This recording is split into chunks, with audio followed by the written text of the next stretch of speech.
Okay, so a couple days ago, I learned how to make one of these, and I kind of just, like, spent a couple hours not quite perfecting it, but, like, learning how it works enough to basically explain it.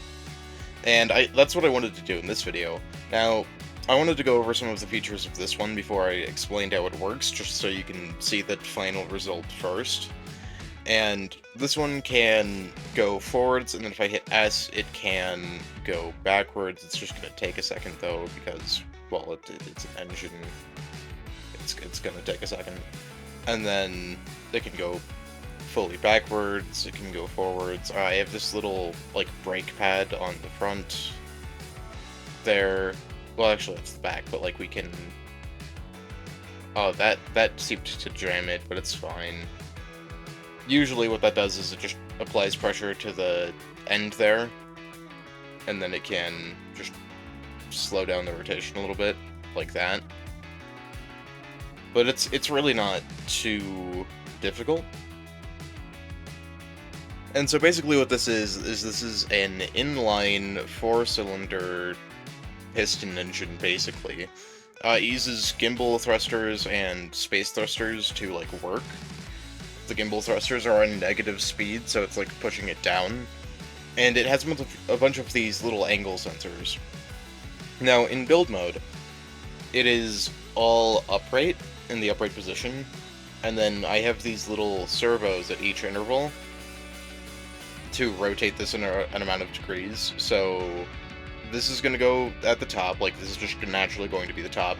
This is going to go 180 degrees away from that, so it'll be the third piston to fire, because, like, it's going to go 1 and then 90 degrees and then 180 degrees, and then this is going to go 90 but, like, negative of that from there. So this one's going to fire, I believe, second. Yeah, I think it goes 1, 2, it goes 1, 3, 2, 4, which is a common firing order in real cars.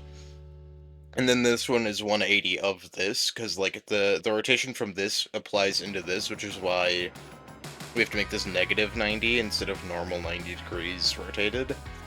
And then this one is 180 from this negative 90, so it's just a normal 90.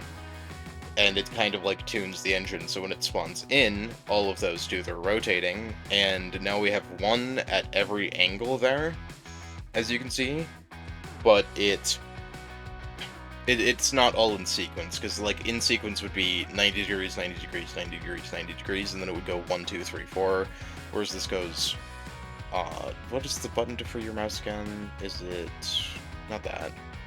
I honestly don't remember. But right now it's going it's going this one, this one, this one, this one, which is intentional. I will note something important. If you do end up building something like this, I'm just going to take off some pieces here. I do have skis along the axis that it can rotate, so, like, this axis. And I do have this little guide rail system. These are just for, these little slopes wedges are just for aesthetic.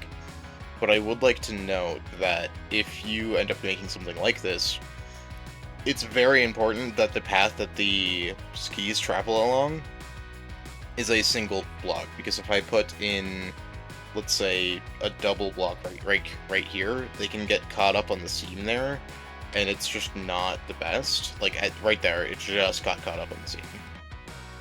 And it just got caught up again and again, because the seams in this game are not... well, it's just not very smooth on a creation for itself. So that took me a bit to figure out, but I do need to have this here. It took me realizing, oh hey, what if it's colliding on that stuff? And then what I actually did was this, just to test it, and this worked pretty well. Because the skis don't have anything to run into, the gap is between them. But ultimately, the final design I went with was with the single piece setup there, although I'm sure you could use the larger version of that, the one that's 2 of those. But yeah, the skis have to be not colliding with a block seam in order to work without hitting it. So let's get into the basic mechanics of this. So, like I said, we have this thing that this allows us to, like, turn the linear motion from this up and down into radial motion. And then we have all of this, whatever this is. So basically, this little shaft is to this bearing, 0 strength, and it's just making sure that this can be level up and down. So if I then, I'm just gonna helicopter engine this, we can see that the top part is going just up and down, whereas the bearing below it is just rotating as is. And it keeps it all in line. And that brings us on to the basic setup. So, like I said twice, we have these, and then we have a 2-block offset between this and this. Then we have a block in the middle of this, basically, like on the upper part of this, and we have 1, 2, 3, 4, 5, 6, 7 blocks, kind of, and then the rotating servo is on the 7th and 8th. And then we have a little gap between just so that the, like, rotating bit of this doesn't hit that. I don't think it's, like, specifically needed, but I like having it. Then we have these flat connectors just so it's, like, not hitting anything in the inside here. And then this, like, top setup doesn't matter too much, but we do just have 1, 2, 3 normal blocks, then 2 gimbals, and 2 of those. The 3 normal blocks are just so that the skis can be up where they need to be right here. And honestly, that's pretty much it. That's all we really need. The logic programming is we have a space thing on toggle that is running into an AND gate, and so is this distance sensor. It is at a 45 direction with a with 90 degrees width, so it's taking up a quarter of that. And then those are both running into the AND gate, which is running into all of this thrust here. All of these are on -1 power. I've shortened it by 1 just to show that proportions matter. If we go ahead and turn this, then it is just going to fall out. I think if I moved the skis maybe 2 down, I think I only moved them 1 down, but, you know. If we have this set up here instead, it is just a lot better. And we can rotate this, and then once it's started, we can just keep going, because the flywheel has enough momentum to carry it through the dead spots, and we're going down on the downstroke.